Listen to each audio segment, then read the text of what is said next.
Ali, could you make a video where you kind of detail your typical training for a week?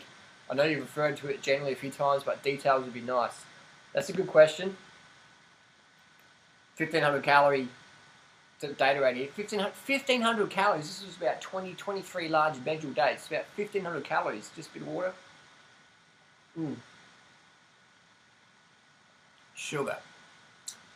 So, typical training a week. I keep a training diary, yeah?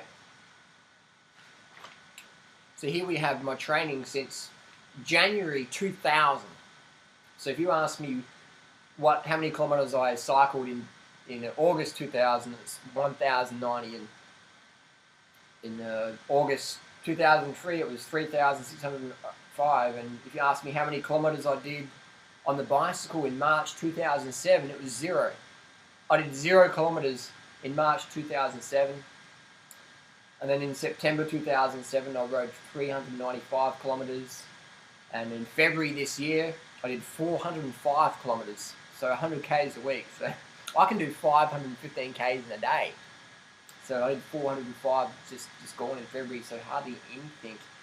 And running wise, I've kept a running journal since 2008. And in January 2008, I ran 0 kilometers. In May 2009, I ran 7 kilometers. 7, not 70, 7 kilometers. And the biggest month I ever did was October 2011. I did 198 kilometers. That's 50 kilometers a week. That's a lot of running for me. But for other people, they do 200 kilometers in a week. I know Mike Arnstein can do 200 kilometers in a day.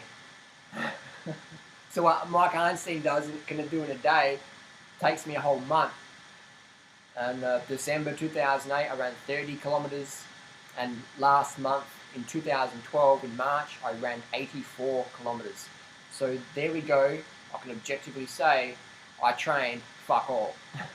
But the secret is with diet and sleep. I get a lot of sleep, so that's where you'll get the benefits there. So last year I averaged about 233 kilometers a week, and running was about 21, 22 kilometers per week.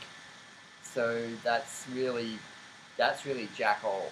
I mean, for someone who's my fitness level and my body weight, like I've got the body mass index of a Tour de France rider in peak condition. That's my body mass index all year long. Because of my diet, because of my lifestyle, because of my training, I don't eat the high-fat, greasy animal product foods. I don't eat animal products full stop. I've been vegan since April 2001. That's 11 years vegan. High carb, low fat.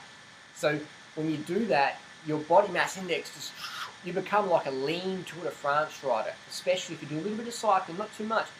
I don't race. I mean, I've raced. When's the last time I had a bike race? I haven't raced this year. I don't think I've raced this year. The last bike race I did was June last year in 2011. So it's at 6. So I haven't raced my bike for 9 months, officially. I haven't officially done a race for 9 months. Pretty sure it's been 9 months. Wow. So, but I'm in Tour de France condition all year long in terms of body mass index, in terms of composition. So how does that work? Well, it works by high carb, low fat, vegan, long term, early nights. And I don't take any coffee.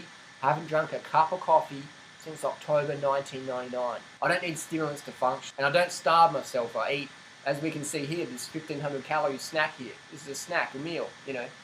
This whole Durianrider, just dates and water, nothing else, has got less than 1 gram of fat. This has got less than 1 gram of fat. So when you don't eat the fat, you can't store the fat. You can't turn excess carbs into fat. It's just impossible. If it was true, I'd be fat.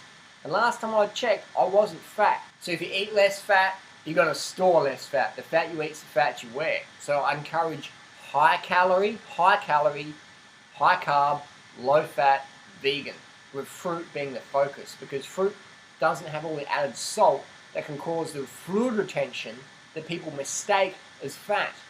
So if you can store 20 pounds of salt retention, fluid retention, if you don't train it out, if you don't pump it out from your lymphatic system.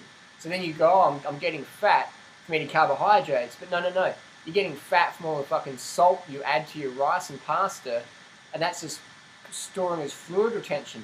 Because if we look to nature, the body's requirement for sodium is very, very low, maybe 500 milligrams a day. So a lot of people are eating 5,000, 6,000, 8,000 milligrams of salt a day, and if they have a bit of time off, they start to pop, pop, pop, pop, pop, pop. They're not getting fat, but they're getting salty. They're getting puffy.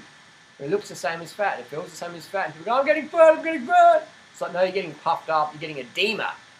So that's the training I do. I do fuck all training. I'd like to do a running race whenever there's one there because it's a good example. I win most of the running races I do. I win them because the level of fitness in society is so fucking low that it's not hard to win a running race. And if I don't win, I at least get top 10 in 99% of the running races I do. So I like to do running races because it's a good example to show the vegan lifestyle and be a bit of a crusader. And I like to use my bicycle for transport and exploring new places, getting some adventure, meeting new people. But you'll never ever see me exercising. I haven't exercised for years. I won't never exercise again. Exercise fucking sucks. Exercise is boring. I can't exercise. So I don't promote exercise, but I do promote adventure. I do promote increasing your fitness. I do promote challenging yourself against your friends, your foes, whoever, against the clock. I do promote that. I do promote self-exploration by bodily activity, by bodily movement. The body's a machine, you have to use it, you have to move it. So that's my details of my training, is I ride my bike to the shop and I try and do a running race whenever there's one around. I'll go and do a running race. So that's it. That's basically my training. I ride my bike to the shop. I like to ride my bike up new roads.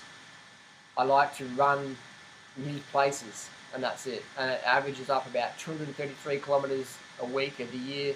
Running is about 21, 22 Ks a week. So that's as objective as I can give you. I don't follow a program. I just make sure I get lots of sleep. I just make sure I eat a lot. So I try and make sure I focus on eating more than training. I always make sure I eat more, because for me, most of my training is actually eating and sleeping. Eating and sleeping should be most of your training. You should spend more time eating and sleeping than training. You should spend like 10 times, literally 10 times more time eating and sleeping than training itself. Training should only take up maybe half an hour of your day, or an hour maybe if you're commuting your bike to work and stuff. More than that, you're doing a bit too much unless you're a professional athlete with no responsibilities. Me, I've got responsibilities, sort of.